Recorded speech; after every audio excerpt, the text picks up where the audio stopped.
Hi, this is Grammy Kendall. Hi! Little House in the Big Woods, Chapter 4. Hi Malachi. Hi Asa. Hi future grandchildren. This is for you. Little House in the Big Woods, the story of your pioneer ancestors. Not the same people, but similar lifestyle. This is what they did. Oh, here's the picture. Ugh. Christmas, it's called.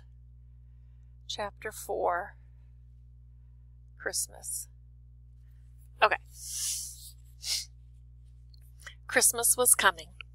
The little log house was almost buried in snow. Great drifts were banked against the walls and windows, and in the morning when Pa opened the door, there was a wall of snow as high as Laura's head. Wow! Pa took the shovel and shoveled it away, and then he shoveled a path to the barn, where the horses and the cows were snug and warm in their stalls. The days were clear and bright. Laura and Mary stood on chairs by the window and looked out across the glittering snow at the glittering trees. Snow was piled all along their bare, dark branches, and it sparkled in the sunshine. Icicles hung from the eaves of the house to the snowbanks, great icicles as large at the top as Laura's arm.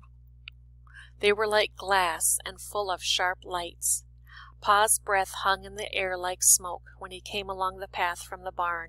He breathed it out in clouds, and it froze in white frost on his mustache and beard. When he came in, stamping the snow from his boots, and caught Laura up in a bear's hug against his cold big coat, his mustache was beaded with little drops of melting frost. Every night he was busy, working on a large piece of board in two small pieces. He whittled them with his knife, he rubbed them with sandpaper, and with the palm of his hand, until when Laura touched them they felt soft and smooth as silk.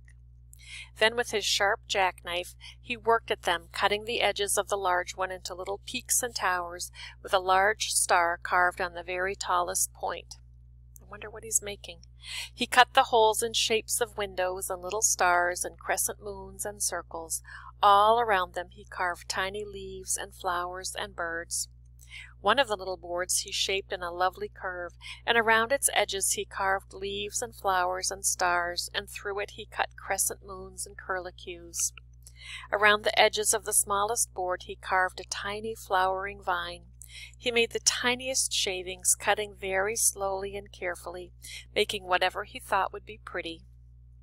At last he had the pieces finished, and one night he fitted them together.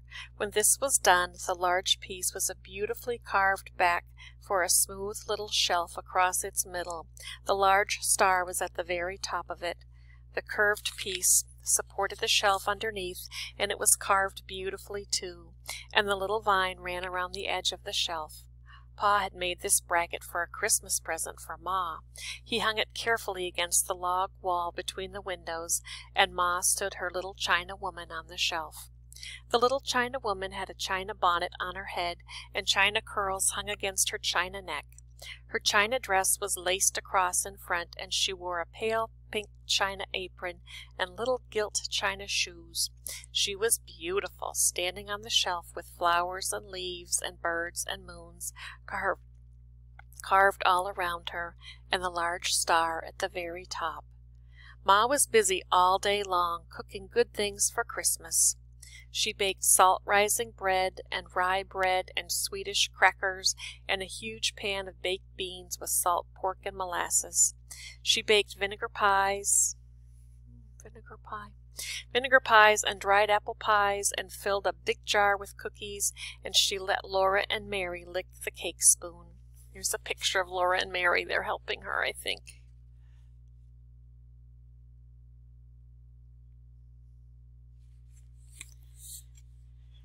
One morning she boiled molasses and sugar together until they made a thick syrup, and Pa brought in 2 pans of clean white snow from outdoors.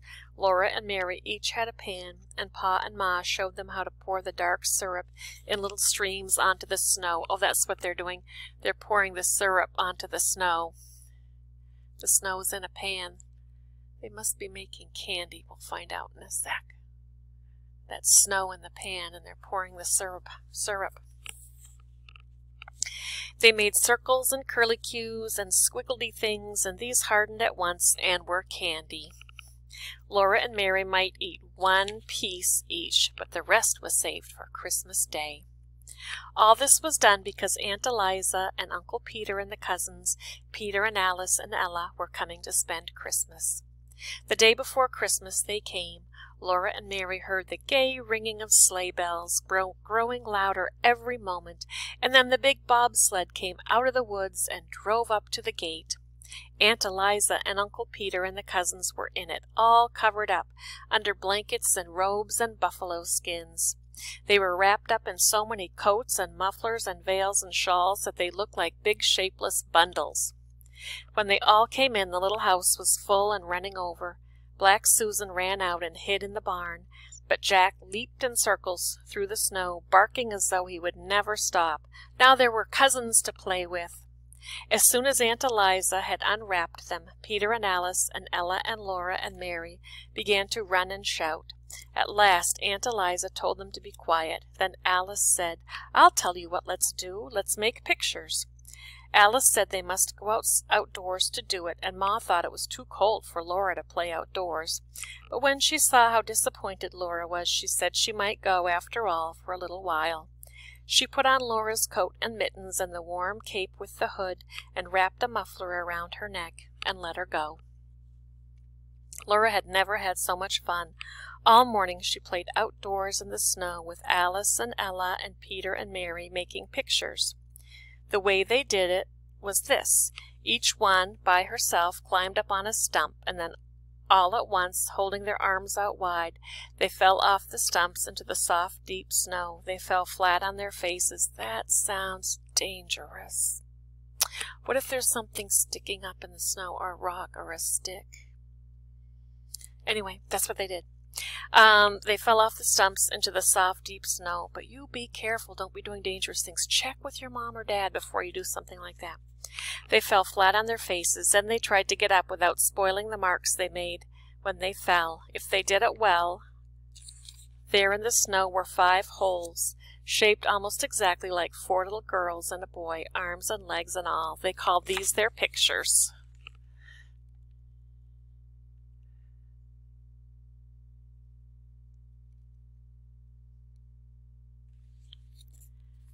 They played so hard all day that when night came they were too excited to sleep, but they must sleep or Santa Claus would not come.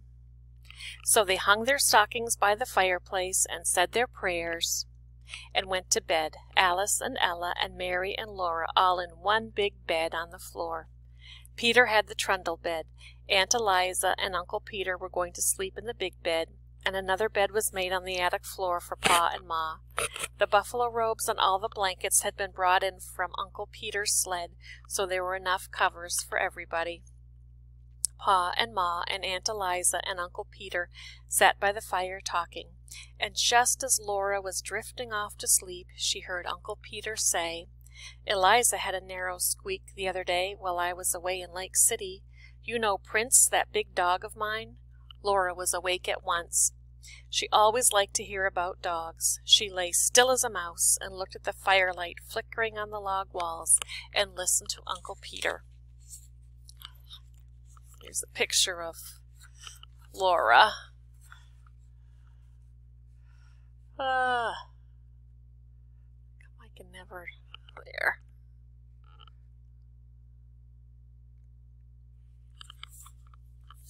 "Well," Uncle Peter said, "early in the morning Eliza started to the spring to get a pail of water, and Prince was following her. She got to the edge of the ravine where the path goes down to the spring, and all of a sudden Prince set his teeth in the back of her skirt and pulled. You know what a big dog he is. Eliza scolded him, but he wouldn't let go. And he's so big and strong, she couldn't get away from him. He kept backing and pulling till he tore a piece out of her skirt. It was my blueprint," Aunt Eliza said to Ma. "Dear me," Ma said. "He tore a big piece right out of the back of it," Aunt Eliza said. "I was so mad I could have whipped him for it. But he growled at me." "Prince growled at you?" Pa said. Yes, said Aunt Eliza. So then she started on again toward the spring, Uncle Peter went on, but Prince jumped into the path ahead of her and snarled at her. He paid no attention to her talking and scolding. He just kept on showing his teeth and snarling, and when she tried to get past him, he kept in front of her and snapped at her. That scared her. I should think it would, Ma said. He was so savage I thought he was going to bite me, said Aunt Eliza. I believe he would have. I never heard of such a thing, said Ma. What on earth did you do? I turned right around and ran into the house where the children were and slammed the door, Aunt Eliza answered. Of course, Prince was savage with strangers, said Uncle Peter, but he was always so kind to Eliza and the children I felt perfectly safe to leave them with him. Eliza couldn't understand it at all. After she got into the house, he kept pacing around it and growling. Rrr. Every time she started to open the door, he jumped at her and snarled. Rrr. Had he gone mad? Said Ma. That's what I thought, Aunt Eliza said. I didn't know what to do. There I was, shut up in the house with the children and not daring to go out, and we didn't have any water. I couldn't even get any snow to melt. Every time I opened the door so much as a crack, Prince acted like he would tear me to pieces. How long did this go on? Pa asked. All day. Till late in the afternoon, Aunt Eliza said. Peter had taken the gun, or I would have shot him. Along late in the afternoon, Uncle Peter said. He got quiet and lay down in front of the door. Eliza thought he was asleep, and she made up her mind to try to slip past him and get to the spring for some water. So she opened the door very quietly, but of course he woke up right away. When he saw she had the water pail in her hand, he got up and walked ahead of her to the spring, just the same as usual. And there, all around the spring in the snow, were the fresh tracks of a panther. The tracks were as big as my hand, Aunt Eliza said. Yes, Uncle Peter said. He was a big fellow. His tracks were the biggest I ever saw. He would have got Eliza, sure, if Prince had let her go to the spring in the morning. I saw the tracks. He had been lying up in that big oak over the spring, waiting for some animal to come there for water. Undoubtedly, he would have dropped down on her. Night was coming on when she saw the tracks, and she didn't waste any time getting back to the house with her pail of water. Prince followed close behind her, looking back into the ravine now and then. I took him into the house with me, Aunt Eliza said, and we all stayed inside till Peter came home. Did you get him? Pa asked Uncle Peter. Nope, Uncle Peter said. I took my gun and hunted all around the place, but I couldn't find him. I saw some more of his tracks. He'd gone on north, farther into the big woods. Alice and Ella and Mary were all wide awake now, and Laura put her head under the covers and whispered to Alice, My, weren't you scared? Alice whispered back that she was scared, but Ella was scared at her. And Ella whispered that she wasn't either any such thing. Well, anyway, you made more fuss about being thirsty, Alice whispered. They lay there whispering about it till Ma said, Charles, those children never will get to sleep unless you play for them. So Pa got his fiddle. The room was still and warm and full of firelight. Ma's shadow and Aunt Eliza's and Uncle Peter's were big and quivering on the walls in the flickering firelight, and Pa's fiddle sang merrily to itself. It sang Money Musk and the Red Heifer, The Devil's Dream, and Arkansas Traveler, and Laura went to sleep while Pa and the fiddle were both softly singing, My darling Nellie Gray, they've taken you away. I'll never see my darling any more. In the morning they all woke up almost at the same moment. They looked at their stockings, and something was in them. Santa Claus had been there, Alice and Ella and Laura in their red flannel nightgowns, and Peter in his red flannel nightshirt, all ran shouting to see what he'd brought. In each stocking there was a pair of bright red mittens, and there was a long flat stick of red and white striped peppermint candy, all beautifully notched along one side.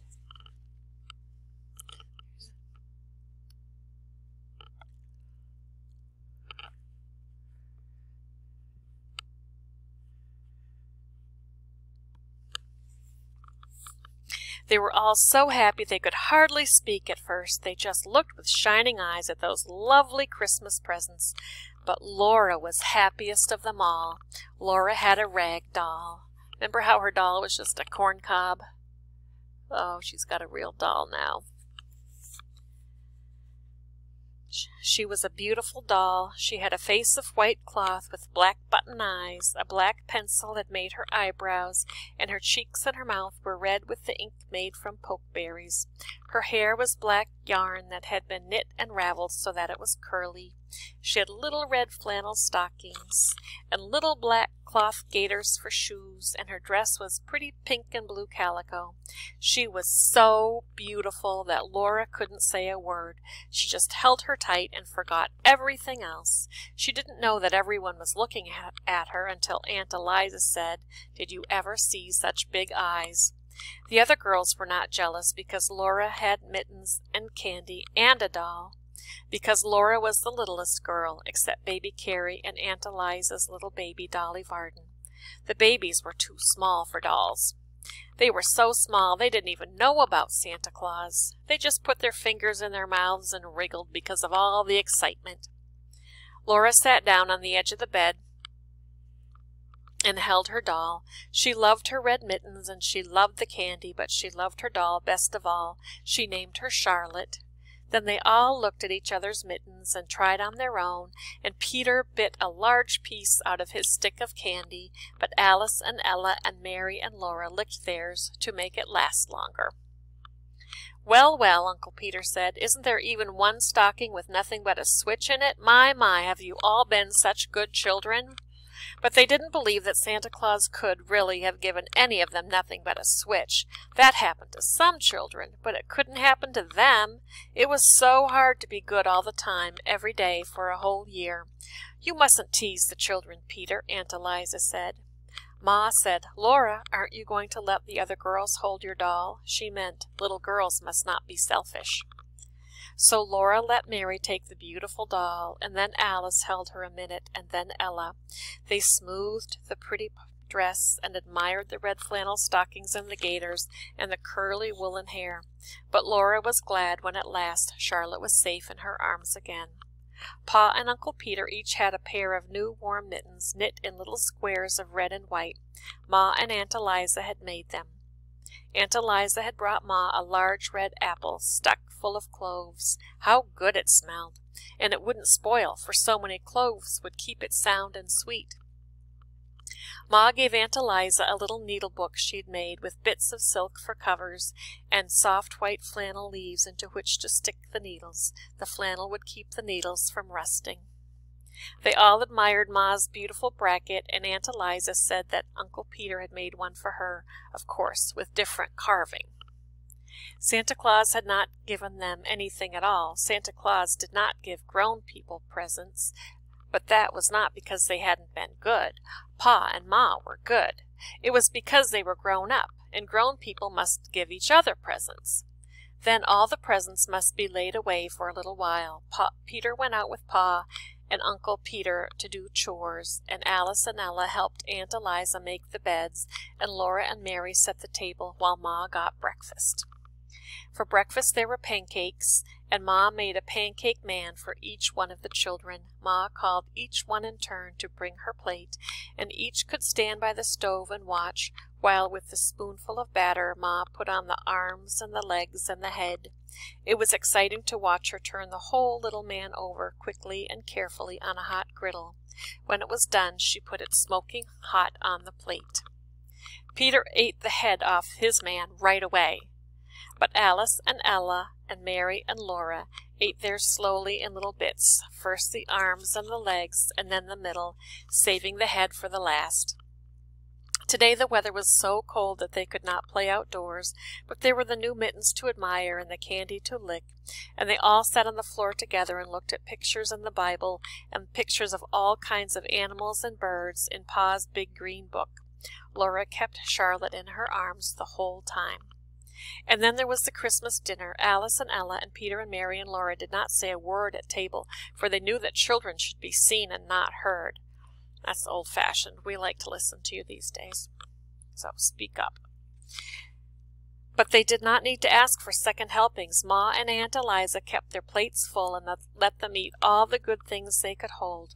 Christmas comes but once a year, said Aunt Eliza. Dinner was early because Aunt Eliza, Uncle Peter, and the cousins had such a long way to go. Best the horses can do, Uncle Peter said. We'll hardly make it home before dark. So as soon as they'd eaten dinner, Uncle Peter and Pa went to put the horses to the sled while Ma and Aunt Eliza wrapped up the cousins. Here they are wrapping up the cousins.